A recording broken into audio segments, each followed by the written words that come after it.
যে মেঘনা একটা সময় মানুষের বাড়িতে কাজ করতো সেই মেঘনার বিয়ে আজ শত শত মানুষে খাচ্ছে। আসসালামু আলাইকুম বন্ধুরা, সবাই কেমন আছেন? তো এই মেঘনা একটা সময় খেতে পেতো না, পড়তে পেতো না, কত কষ্টে তাদের জীবন যাপন করতে হতো। আজ সেই মেঘনা দেখেন কত আত্মীয় স্বজন, ব্লগার, বন্ধু বান্ধব, কাছের মানুষ, দূরের মানুষ সবাইকে নিয়ে শত শত মানুষকে খাওয়াচ্ছে তার বিয়ের দাওয়াত। এটাই আসলে ভাগ্য। ভাগ্য কখন কোথায় নিয়ে যায় কেউ বলতে পারে না। আমরা তো দুই দিনের দুনিয়াতে কত অহংকার, কত কিছু করি, কিন্তু যার ভাগ্যে যেটা আছে সেটা হতেই হবে। চলে আসি ভিডিওতে। এটাই মেঘনার বিয়ের শেষ ভিডিও। দেখেন এত আনন্দ, এত আনন্দ। আমার মনে হয় যারা লক্ষ লক্ষ টাকা খরচ করে বিয়ে করে তাদের বিয়েতেও এত আনন্দ হয় না যে আনন্দটা আমরা মেঘনার বিয়েতে করেছি। তুলি সকালবেলা গিয়ে আমরা সবাই মিলে সকালে খাওয়া দাওয়া করে বাড়িতে চলে আসছি রেডি হওয়ার জন্য। এই তো তুলি লাল টুকটুকে বউ সেজে গেছে। আমি তুলিকে বলছি, তুলি আজ তো মেঘনার বিয়ে, সবাই ভাববে তোমার বিয়ে।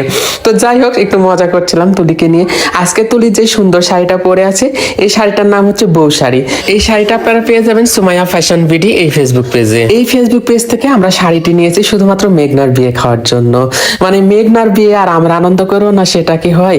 এই দেখেন তুলির ব্লাউজটা দেখেন কত বড় গলা। এটা কিন্তু ইন্ডিয়ান একটা শাড়ি, আর ইন্ডিয়ার মানে ব্লাউজের গলাগুলো অনেক বড় হয়, তাই আমি ছোট সিস্টেম করে বানিয়েছি ব্লাউজটা। এবার চলে আসছে আমাদের নবনব দম্পতি।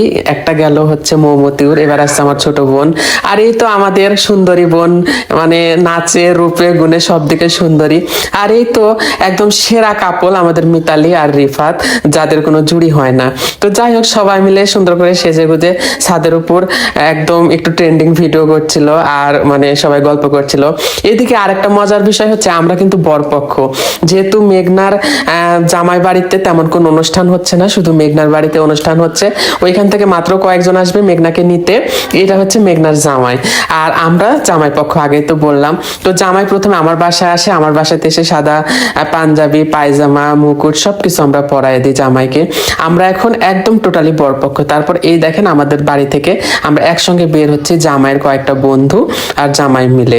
জামাইয়ের বড় ভাই, মা সবাই বাড়িতে অধীর অপেক্ষায় বসে আছে কখন মেঘনাকে বরণ করে নিবে।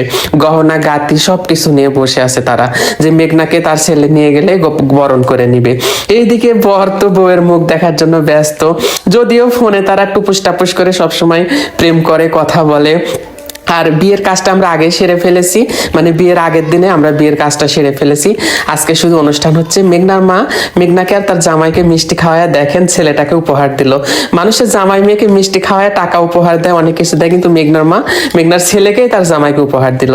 এইদিকে ক্ষুধা লেগে গেছে, বেলা 3টা বাজে গেছে মেঘনার জামাইয়ের সাথে আসতে আসতে, আর সব খাবার ঠান্ডা হয়ে গেছে। কি আর করবো, মেঘনার মাও সারাদিন খায়নি, তাকে নিয়ে আমরা খাইতে বসে গেছি। আর এইদিকে এবার মেঘনার বিদায়ের পালা। মেঘনার চোখে তো পানি ছলছল করছে, সবাই মিলে মেঘনাকে বোঝাচ্ছে।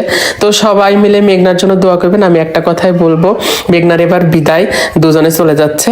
আজকের মতো এই পর্যন্তই। আল্লাহ হাফেজ।